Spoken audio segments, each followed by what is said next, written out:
আসসালামু আলাইকুম বন্ধুরা। আজকে আমি আপনাদের একটা গল্প শোনাবো। এক ছেলে সিদ্ধান্ত গ্রহণ করেছে আত্মহত্যা করবে। কেন সে আত্মহত্যা করবে? আত্মহত্যা করবে এই জন্যেই, তার জীবনে সে প্রচুর পরিমাণ চেষ্টা করেছে অনেক কাজে সফল হওয়ার জন্য, অনেকবার ব্যর্থ হয়েছে।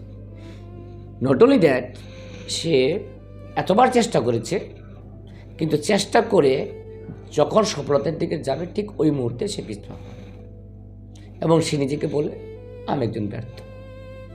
বাবা মা অনেক চেষ্টা করেছে, অনেক টাকা লস করছে। এক পর্যায়ে বাবা বলেই ফেলেছে যে তোর মতো ছেলে দিয়ে, তোর মতো অপদার্থ ছেলে দিয়ে কিচ্ছু হবে না।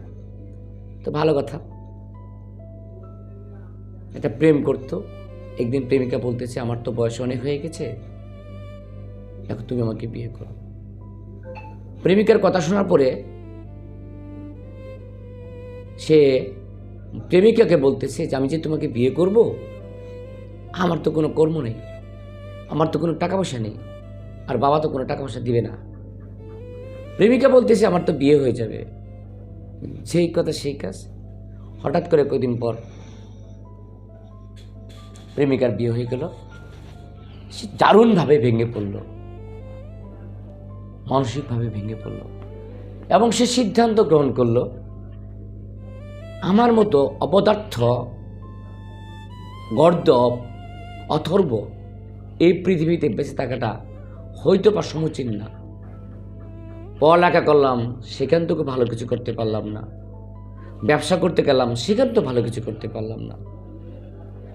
আমি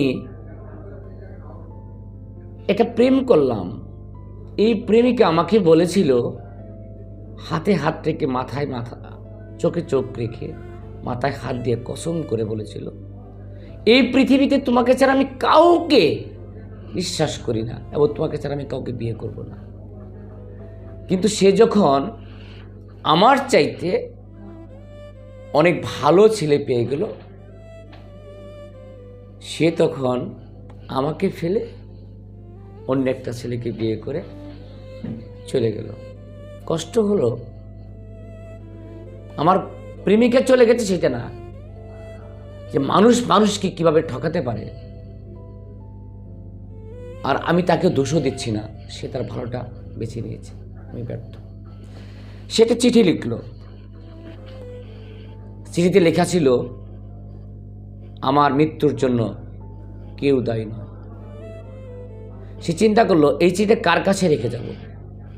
সে চিন্তা করে তার খুব কাছের একটা বন্ধু ছিল, তার বন্ধুর কাছে গিয়ে বলল, বন্ধু আজ রাতে আমি আত্মহত্যা করব। তো বন্ধু তার সব কাহিনী শোনার পরে বলতেছে ঠিক আছে, আত্মহত্যা তুমি যেহেতু করবা, তোমার তো কোনো আর ভরসা নেই, ঠিক আছে তোমার সাথে আমিও আত্মহত্যা করব। দুই বন্ধু মিলে তারা সিদ্ধান্ত করলো চলো। এবং বন্ধুটা বলল, যে বন্ধু আত্মহত্যা করবে বললো যে আমার চিঠিটা তোমার কাছে রাখলাম। বন্ধু বললো আত্মহত্যা করার আগে চলো আমরা একটা জায়গায় যাই, একটু ঘুরে আসি। এই পৃথিবী ছেড়ে যেহেতু তুমিও চলে যাবো, আমিও চলে যাবো, একটা জায়গায় গিয়ে সে একটা বাড়িতে গেছে। বাড়িতে গিয়ে তাকে ড্রয়িং রুমে বসায় সে পাশের রুমে গেছে। পাশের রুমে গিয়ে শুধু এই ড্রয়িং রুম থেকে সে শুনতেছে 1 কোটি, 2 কোটি, 3 কোটি, 4 কোটি, 5 কোটি, 10 কোটি। ওইখান থেকে তার বন্ধু জোরে জোরে বলতে সে এখান থেকে শুনতেছে। তো 10 কোটি যখন হয়েছে তখন সে চলে আসছে।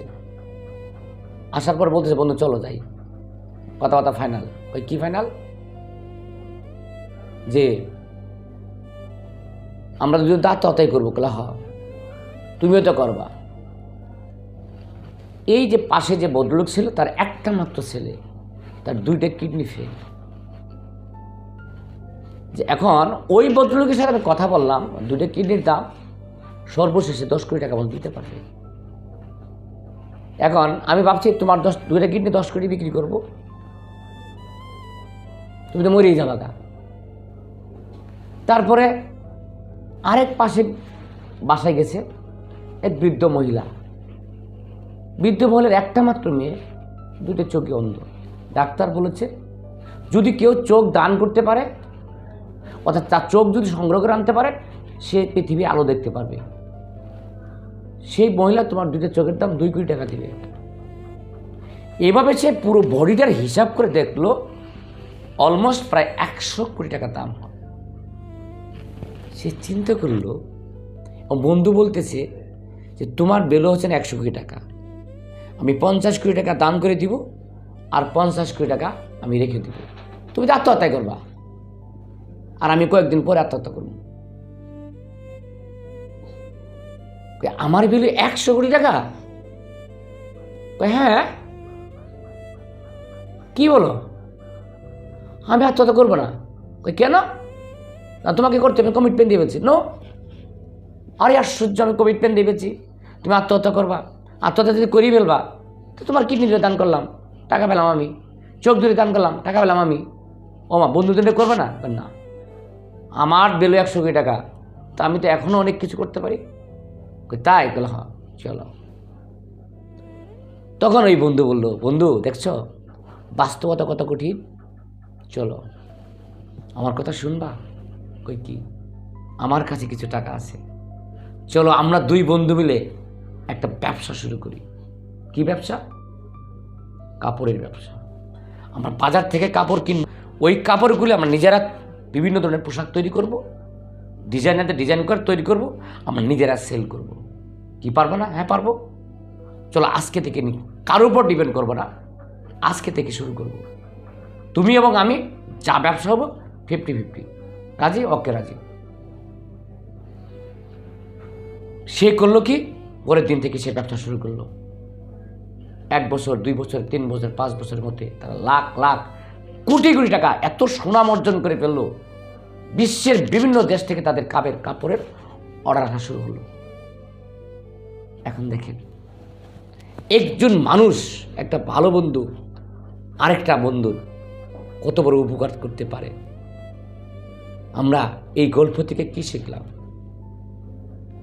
জীবনে হতাশা আসবে, দুঃখ আসবে, কষ্ট আসবে, আমাদের ভেঙে পড়লে চলবে না, আমাদের আত্মহত্যার পথ বেছে নিলে চলবে না। আমরা এমন ব্যক্তির সাথে মিশবো না যে ব্যক্তি আমাকে আত্মহত্যার পথ দেখিয়ে দেয়। দেখেন, ওই বন্ধু তাকে জাস্ট প্রুভ করলো তোমার বেলো কত, আত্মহত্যা তুমি করবাই, যেহেতু আসো চলো। সে একটু ঘুরাই বললো এবং তাকে এস্টাবলিশ, সফল করে তাকে ছেড়ে দিল। এই গল্প থেকে আমরা এই শিক্ষা নিতে পারি যে জীবনটা অনেক সুন্দর, অনেক মহিমান্বিত। এই পৃথিবীটা হচ্ছে আপনার আমার জন্যে একটা সত্যিকার অর্থে একটা রাজপ্রাসাদ, যদি আমি বানাতে পারি। আর খুবই কষ্টের যদি আমি আমার জীবনটাকে ওইভাবে নিতে পারি। আজকে যে ব্যক্তি আত্মহত্যা করবে, সেই ব্যক্তি আজকে কোটি কোটি টাকার মালিক, মানুষকে দান করে, ওনাকে মানুষ আইডল হিসেবে মানে। এটি হচ্ছে বাস্তবতা। তো বন্ধুরা, সফল হওয়ার জন্য একটা প্ল্যাটফর্ম বেছে নিন। একজন আইডলকে মানেন, একজন গুরুকে মানেন। এটি হচ্ছে আমার সত্য কথা। ভালো লাগলে আমার ভিডিওটি শেয়ার দিবেন, এটা লাইক করবেন, একটা কমেন্টস করবেন। ভালো থাকেন। আসসালামু আলাইকুম।